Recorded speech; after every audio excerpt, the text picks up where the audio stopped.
Hello viewers welcome to my channel मौएर साथे रान्ना बान्ना। आज के शेयर करब व्रत बा उपवासेर दिने बा एकादशीते बानिये खावा जाबे एमन एकटी झटपट स्नैक्स रेसिपि साबुदानार पकोड़ा। এই সাবুদানার পকোড়া আমি যেভাবে বানিয়ে থাকি সেটাই আজকের ভিডিওতে শেয়ার করব। এরকম আরও রেসিপি পাওয়ার জন্য আমার চ্যানেলটি সাবস্ক্রাইব করা না থাকলে অবশ্যই চ্যানেলটি সাবস্ক্রাইব করে নেবেন আর পাশে থাকা বেল নোটিফিকেশনটাও অন করে নেবেন। এখানে 100 গ্রাম সাবুদানাকে 100 ml জলে 4 থেকে 5 ঘন্টা ভিজিয়ে রেখেছিলাম।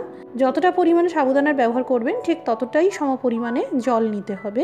সাবুদানা ফুলে নরম হয়ে গেছে, মিক্সার জারে দিয়ে দিলাম।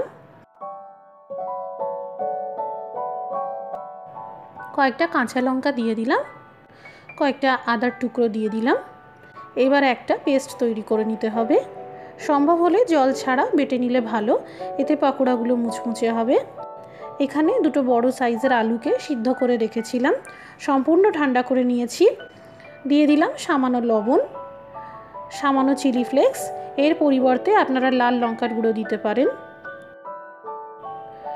আধা টিস্পুন ধনের গুঁড়ো দিয়ে দিলাম, আধা টিস্পুন আস্ত জিরে দিয়ে দিলাম। আমি এখানে কারি পাতাকে রোদে সামান্য শুকিয়ে ব্যবহার করেছি, আপনারা ফ্রেশ কারি পাতার ব্যবহারও করতে পারেন অথবা কুচানো ধনেপাতা দিলেও হবে। এবার যে সাবুদানার পেস্টটা তৈরি করেছিলাম সেটা দিয়ে দিলাম।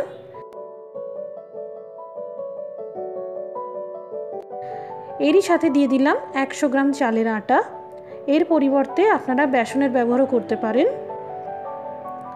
এবার ভালো করে মেখে নিতে হবে। খুব সামান্য পরিমাণে জল দিয়ে মেখে নিতে হবে যাতে মাখাটা ভালোভাবে হয়। ভালো করে সব কিছু মেখে নিলাম।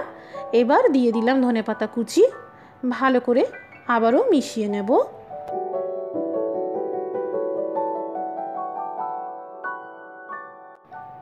প্রথমে এখানে তেল ভালো করে গরম করে নিয়েছিলাম।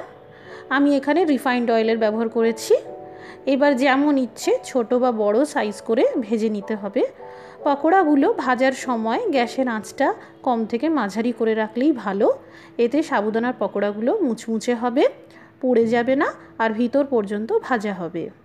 এই দেখুন সোনালি বাদামি করে ভেজে নিলাম।